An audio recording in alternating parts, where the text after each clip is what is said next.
Hello everyone, good morning. কেমন আছো তোমরা সবাই? আশা করছি সবাই খুব ভালো আছো, আর আমিও খুব ভালো আছি। তো আজকে সকাল থেকে আরও একটা নতুন ব্লগ ভিডিও স্টার্ট করলাম। আজকের ভিডিওটা একটু মন খারাপ নিয়ে শুরু করছি, তার কারণ টানা 2.5 মাস থাকার পরে, মায়ের বাড়িতে থাকার পরে আজকে যাওয়ার পালা শ্বশুর বাড়িতে। আমি একা হলে সেটা হয়, এতদিন থাকি না, 7-8 দিনের বেশি থাকা হতো না। এবার আমার মেয়ে হওয়ার পরে এসে টানা 2.5 মাস থাকলাম, আর আজকে বাড়ি যাব। আমার না, আজকে সবারই মন খারাপ, বাড়ির সবার ভীষণ মন খারাপ। আর এইদিকে আমার মা রান্নাবান্না করছে, কারণ আজকে আমাকে নিতে আসবে আমার শাশুড়ি মা, শ্বশুরমশাই। তাদের জন্য একটু রান্নাবান্না হচ্ছে আর কি। আর আমি সকালে উঠেই পাস্তা খেয়ে নিলাম। মা ঘুম থেকে ওঠার আগেই পাস্তা রান্না করেছিল, সেটাই এখন আমি আর ভাই মিলে খেয়ে নিলাম। আর তারপরে আমি স্নান টান করবো, আমার মেয়েকে রেডি করবো। আর এইদিকে আমার মা এখন মাছের ঝোলটা রান্না করছে। তো আমার এই দেখো, আমার মেয়েকে এখন স্নান টান করানো হয়ে গেছে। আর এখানে আমার মেয়েকে আজকে একটা নতুন ড্রেস পরিয়েছি, যেহেতু অনেকটাই গরম পড়েছে আর ওই শীতের ড্রেসগুলো পরানো যাচ্ছে না, সেই জন্য আজকে এই গরমের জামাটাও প্রথম পরলো। কেমন লাগছে ওকে বলবে। আর ও তো ভীষণ কান্নাকাটি করছিল। স্নান করে আসার পরে ওর ঘুমের একটা ঝোঁক চলে আসে, এখন ঘুমোতে চাইছিল। তো ওকে এখন আমি একটু ঘুম পাড়িয়ে দেবো। আমার মেয়েকে ঘুম পাড়িয়ে দিয়ে এখন চলে এলাম বাইরে। আর আমার মায়ের কাণ্ড দেখো, দোকান থেকে নিয়ে এসেছে আমার জন্য দুটো নাইটি। বলছে যে এই নাইটিগুলো পরা দেখতে ভালো লাগলো, পরবি। এই যে একটা নাইটি হলুদ আর কালোর মধ্যে, তারপরে এটাও হলুদ আর কালোর মধ্যে, কিন্তু দুইটা হলুদ দুই রকম। আমার ভীষণ পছন্দ হয়েছে। মা নিজে পছন্দ করে নিয়ে এসেছে আমার জন্য নাইটিগুলো। এখন তো আমার দোকানে যাওয়া সেরকমভাবে সম্ভব না মেয়েকে রেখে। আর মেয়ের জন্য মা দুটো গরমের জামা নিয়ে এসেছে। এই যে একটা সেটে প্যান্টও আছে, আর একটা এই যে পিঙ্ক কালার। আর এই সেটটা আমার মেয়ে পরে আছে, প্যান্টটা ওকে পরানো হয়নি। আর এদিকেও দেখো ঘুমিয়ে কাদা হয়ে আছে, আমার বোন ওকে কোলে নিয়েছিল। আর এইদিকে আমার মায়ের রান্নাবান্নাও কমপ্লিট। এই যে টমেটোর চাটনিটা মায়ের রান্না হয়ে গেছে, এখন সবার জন্য প্লেটে প্লেটে বেড়ে রাখছে। মা সব কিছু রেডি করে রাখছে, শুধু আমাকে নিতে এলেই খাওয়া দাওয়া করে আমরা বেরিয়ে পড়বো। এই যে মায়ের মাছের ঝোল, টমেটোর চাটনি, ছোটো মাছের চচ্চড়ি, পাঁপড় ভাজা, ডাল, সব কিছু রান্নাবান্না হয়ে গেছে। এখন চচ্চড়িটা হচ্ছে আর ভাত ফুটছে। তো তারপরে আমিও স্নান টান করে এখন চলে এলাম খাওয়া দাওয়া করতে। আমি ভীষণ তাড়াহুড়ো করে খাচ্ছিলাম। আর কোথাও যাওয়ার দিনে না ঠিকভাবে সেরকমভাবে খাওয়া হয় না। আর সেদিন আরও খেতে ইচ্ছে করছিল না, মন খারাপ লাগছিল। আর ওই সাইডে আমার মেয়েকে সবাই কোলে নিয়ে রাখছিল। আর আমি খাওয়া দাওয়া সেরে উঠেই দেখি আমার শাশুড়ি মা, শ্বশুরমশাই চলে এসেছে আমাদেরকে নিতে। মা এখন ওদেরকে খেতে দিচ্ছে। ওরা খাওয়া দাওয়া সেরে আমরা বেরিয়ে পড়বো, কারণ বেশি বিকেল করব না। আর এই যে দেখো, এখন চলে এসেছে যাওয়ার পালা। এখন এই তো মা ওকে কোলে নিয়ে ভীষণ মন খারাপ করছিল।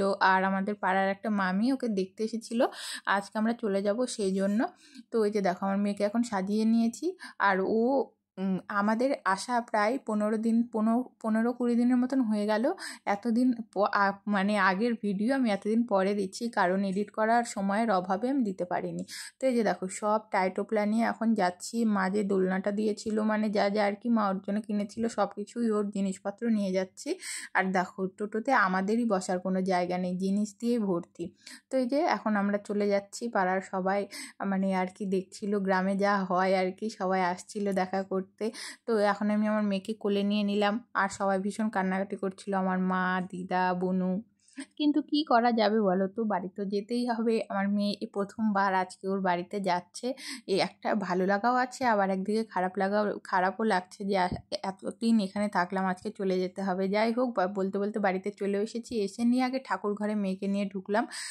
আমার শাশুড়ি মা বললো ওকে ওখানে শুইয়ে দে, তারপরে প্রণাম করে নিলাম। এখন যাচ্ছি দাদুর কোলে দেবো, তারপরে আমরা ঘরে ঢুকবো। এই যে দাদুর কোলে উঠে ও তো ভীষণ খুশি, হাসছিল।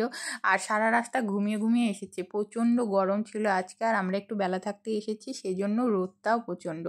তো এখন মেয়েকে নিয়ে যাচ্ছি ঘরে। হেয়ার বেলটা পরিয়ে এনেছিলাম, ওর ভীষণ অস্বস্তি হচ্ছিল, সেই জন্য খুলে দিলাম। আর ওর বাবা একটু ছোট্ট করে ডেকোরেশন করেছে ঘরে, একা একা সেরকমভাবে পারেনি, ছেলে মানুষ যতটুকু পেরেছে করেছে। এই যে দেখো, এখন সব জিনিসপত্র ঘরে ঢোকানো হবে। আর আমার মেয়েও প্রথমবার ঘরে ঢুকছে। আর এই যে দেখো, ছোট্ট মোট্ট করে আর কি বেলুন দিয়ে সাজিয়েছে মেয়ে আসবে জন্য। আর এসে নিয়ে মা বললো বিছানায় ওকে শুইয়ে দে। আর শোয়াতেই ওর ঘুমটা পুরো ভেঙে গেছে, আর ভীষণ খুশি হয়েছে ঘরে ঢুকে নিয়েই হাসছিল। তো ওর ঠাম্মি, পিসি এরা সবাই মিলে ওর সঙ্গে গল্প করছিল। আচ্ছা, এই যে দেখো কতটা খুশি হয়েছে, ঘুম থেকে উঠে নিয়ে হাসি মুখ। যদিও আমার মেয়ে ঘুম থেকে উঠে নিয়েই মানে হাসি দিয়ে ঘুম থেকে ওঠে, কোনো সময় কান্না করতে করতে ওঠে না। ওর যখন খুব খিদে পায় তখনই একমাত্র কান্না করে। তো এই যে এখন পাড়ার সবাই একে একে দেখতে আসছিল, তাদের সঙ্গেও গল্প করছে আমার মেয়ে। আর আমাদের আসা প্রায় 15-20 দিন হয়ে গেল, তারপরে আমি ভিডিওটা তোমাদের সঙ্গে শেয়ার করছি। তো চলো তোমরা পুরো ভিডিওটা দেখতে থাকো। এখন এসে নিয়েই তো এই সবার সাথে গল্পগুজব চলছে, আর অনেক দিন পরে বাড়িতে এসেছি, বুঝতেই পারছো। ঘরটর তো পরিষ্কার করে রেখেছে, তবুও নিজের ঘর নিজের মতন করে একটু গুছিয়ে নিতে হবে। তো সেগুলোই করছিলাম আমি ফটাফট। ওকে সবাই কোলে নিয়েছিল, তারপরে ঘুমিয়েছিল। তারপরে আমার বর বাজার থেকে এখানে ঘুগনি আর সমোসা নিয়ে এসেছে, সেগুলোই এখন আমরা সবাই মিলে খেয়ে নেব।